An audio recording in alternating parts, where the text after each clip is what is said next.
Lucy and her family moved to a new house. The house was very big, with old wooden floors and a large garden. Lucy looked around and smiled. "This is going to be a great home," she said. The house had a tall attic. "What's up there?" Lucy asked her dad. "It's just an old attic," he replied. But Lucy felt curious. She wanted to see more. At night, the house was very quiet. Lucy lay in bed and looked at the ceiling. The wind made soft noises outside. "It's just the wind," she whispered to herself. But she felt like someone was watching her. That night, Lucy woke up suddenly. She heard a strange sound. It was soft, like footsteps on the wooden floor. Tap, tap, tap. Maybe it's Mom or Dad, she thought. Lucy got out of bed and opened her door. The hallway was dark and empty. "Hello," she called quietly. No one answered. She walked slowly down the hallway. Creak. The floor made a loud noise under her feet. Lucy stopped and listened. Then she heard it again, a soft whisper, "Hello." Lucy's heart beat faster. "Who's there?" she asked, but there was no reply. She ran back to her room and jumped into bed. She pulled the blanket over her head. "It's just my imagination," she said, trying to feel brave. In the morning, Lucy told her mom about the sound. "It was probably the wind," her mom said, smiling. But Lucy wasn't so sure. She decided to find out what was really happening. The next day, Lucy decided to explore the attic. "Maybe I'll find something interesting," she thought. She climbed the narrow stairs slowly. Creak, creak, creak. At the top, she saw a small wooden door. The paint was old, and the door looked heavy. Lucy pushed it open. Inside, the attic was dusty and dark. The only light came from a small window covered in cobwebs. There were boxes everywhere, full of old things. Lucy opened one box and found books, papers, and an old lamp. "These must be very old," she whispered. Suddenly, she heard a noise. "Thud!" Lucy jumped and looked around. A book had fallen from the shelf. "That's strange," she said. She walked to the shelf and picked up the book. It was thick and had a dark cover. How did this fall? She wondered. As Lucy stood there, the air felt colder. She looked around, but the attic was silent. "Maybe it's just the wind," she thought again. But deep inside, she felt like something, or someone, was watching her. That night, Lucy couldn't stop thinking about the attic. What made the book fall? She wondered. She waited until her family went to bed, then grabbed a flashlight and went back upstairs. The attic was quiet. Lucy's flashlight made shadows on the walls. She walked to the shelf where the book had fallen. Suddenly, she heard a soft voice, "Hello." Lucy froze. Who's there?" she asked. Her voice shook, but she tried to stay calm. A small, glowing figure appeared from behind a stack of boxes. It was a ghost. The ghost had big, kind eyes and a soft smile. Lucy stared, too scared to move. "Don't be afraid," the ghost said. "I won't hurt you. I just want a friend." Lucy's fear melted a little. You're a ghost?" she asked. The ghost nodded. "Yes, but I'm a friendly ghost." I've been alone for a very long time. Lucy felt sorry for the ghost. What's your name? She asked. I don't remember, the ghost said sadly.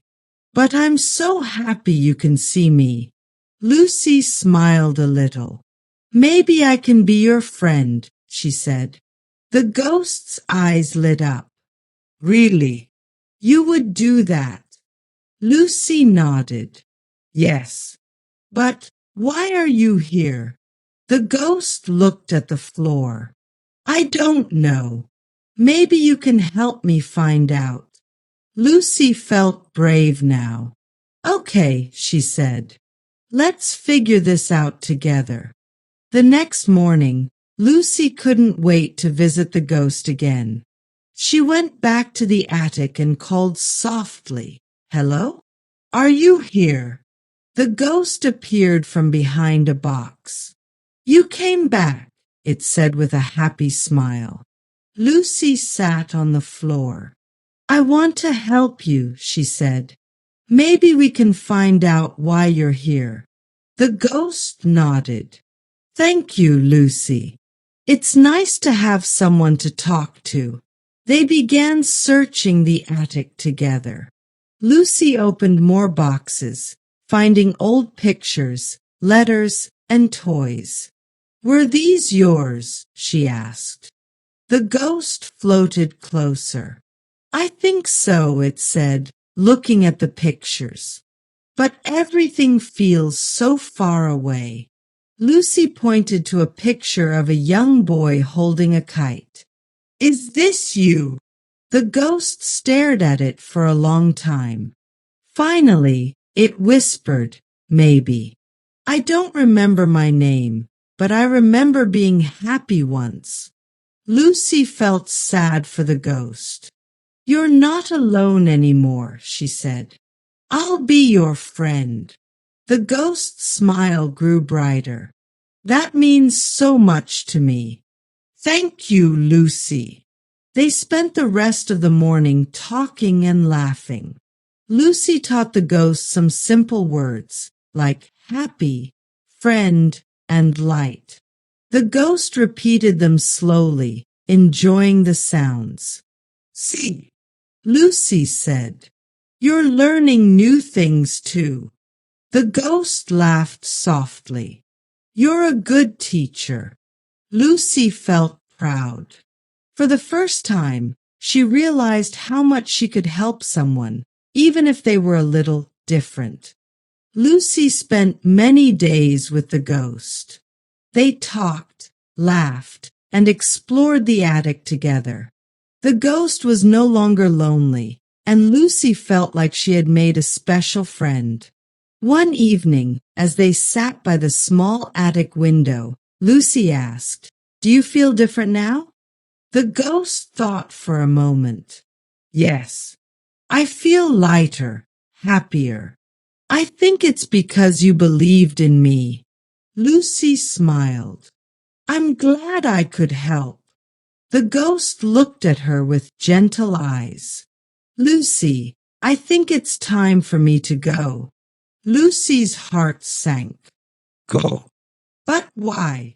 The ghost floated closer. You helped me remember something important. I don't need to stay here anymore. Lucy's eyes filled with tears. I'll miss you. The ghost reached out its glowing hand. I'll always remember you, Lucy. You are my first real friend. Lucy held the ghost's hand, even though it felt like air. Thank you for being my friend, she said softly. The ghost began to fade, its light growing brighter and brighter. Goodbye, Lucy. Be happy. And just like that, the ghost was gone. Lucy sat quietly for a long time. The attic felt empty now, but her heart was full. She looked at the picture of the boy holding the kite and smiled. Goodbye, my friend, she whispered. From that day on, Lucy knew she had changed. She had learned to listen, to care, and to believe in things she couldn't always see. Learning from the friendly ghost. Understanding key expressions. In this story, you learn some important expressions. Let's talk about how to use them in your daily life. Number 1. Who's there? This question is used to ask who is present, especially when you don't see the person. Example, you hear a noise at the door. You can say, "Who's there?"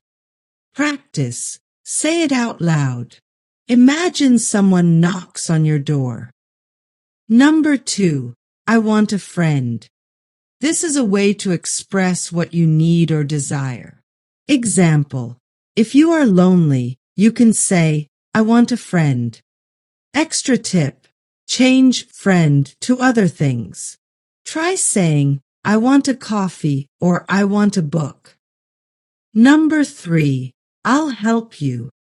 This phrase is great for offering support. Example, at school, your classmate drops their books. You can say, "I'll help you." Mistake to avoid. Don't confuse "I'll help you" with "Can I help you?" One is a promise, and the other is a question. Mini challenge. Practice what you learned. Let's try a fun activity. I'll give you situations, and you answer using what you learned. You hear a strange sound in your house. What do you say? Hint. Who's there? Your friend is sad and lonely. What do they say to you? Hint. I want a friend. Someone drops their bag in front of you. What do you say? Hint. I'll help you. Take a moment to say the sentences out loud. If you want extra practice, write your answers in the comments below. Today, you learned how to ask questions, express feelings, and offer help in English. These are important skills for communication. Remember, every small step makes a big difference. Just like Lucy helped the ghost, you can improve little by little every day. If you enjoyed this story, don't forget to subscribe to the channel for more exciting lessons. Together, we'll keep learning English in a fun and easy way.